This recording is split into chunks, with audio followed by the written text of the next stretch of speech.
This is Craig Mertens, Director of Product Education for Inktavo, parent company of GraphicsFlow, Inksoft, and Printavo. I'm really excited to talk about Supametallic colors from Supacolor. This is a new ink set that's available in the Supacolor hybrid digital heat transfer line. It gives you very bright, true metallic colors in your digital heat transfers. And one of the things I'm excited about is it allows you to emulate the popular retail graphics trends, the metallic colors that you're seeing in sports marketing, as well as in the fashion industries. It's a great way to add visual value to your decorated apparel.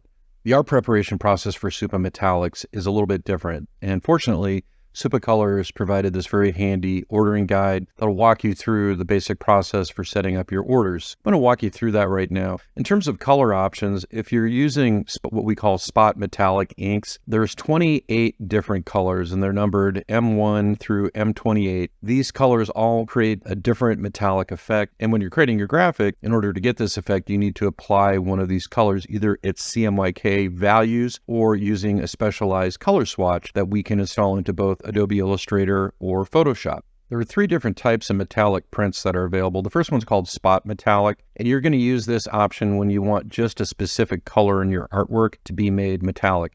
And in order to use this option, you have to use vector artwork and specify the objects in the artwork that are going to be printed in metallic. When ordering this option, the graphic needs to be colored in CMYK values matching the colors in the provided color option swatches. And there's specific CMYK values in there. You can apply those values, but it's easier just to install the color swatch library for Adobe Illustrator or Photoshop because those swatches are pre-colored and designated for those metallics. So when you're placing your order, you want to make sure you list out what parts of your artwork is required to be metallic in the job comment and color fields. And you want to use the M codes or the CMYK color breakdowns. I would suggest using the M codes.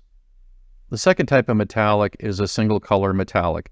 This is going to be limited to a single color design, and the two available colors are either silver metallic or gold metallic. So when you're filling out your order in the color field, just specify either metallic gold or metallic silver.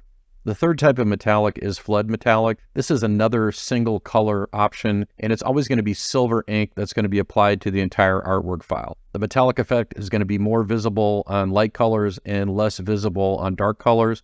Any white in your graphic is automatically going to be turned silver. So when you're ordering this option, you want to specify in both the job comment and the color fields that you're ordering flood metallic.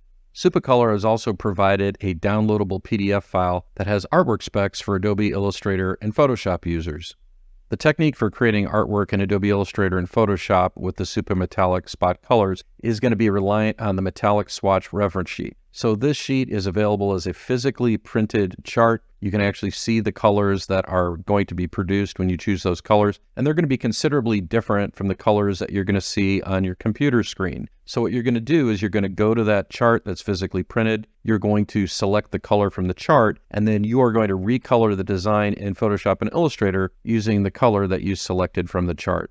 The Supametallic artwork specs also include step-by-step instructions for setting up the swatch library in both Adobe Illustrator as well as Photoshop. The process in Illustrator and Photoshop for setting up the swatches is the same.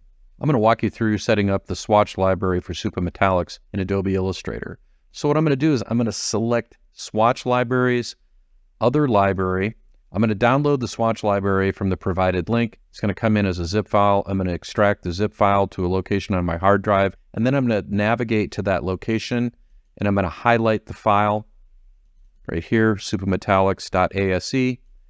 I'm going to hit open, and that's going to open up the swatch library. And there's a couple little things that you'll probably want to do. If you click on the little burger icon here, you're going to select List View. So if I go List View, I can see the names next to each color. And if you want this swatch library to be available in every open document, what you're going to want to do is go back up to the burger icon and select Persistent.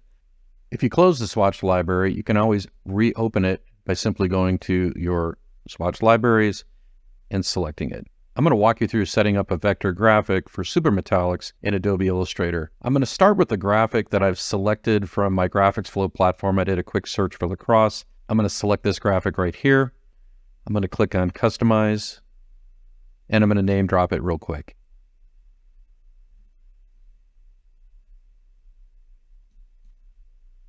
Once I have the copy updated, I'm going to select new colors for the design.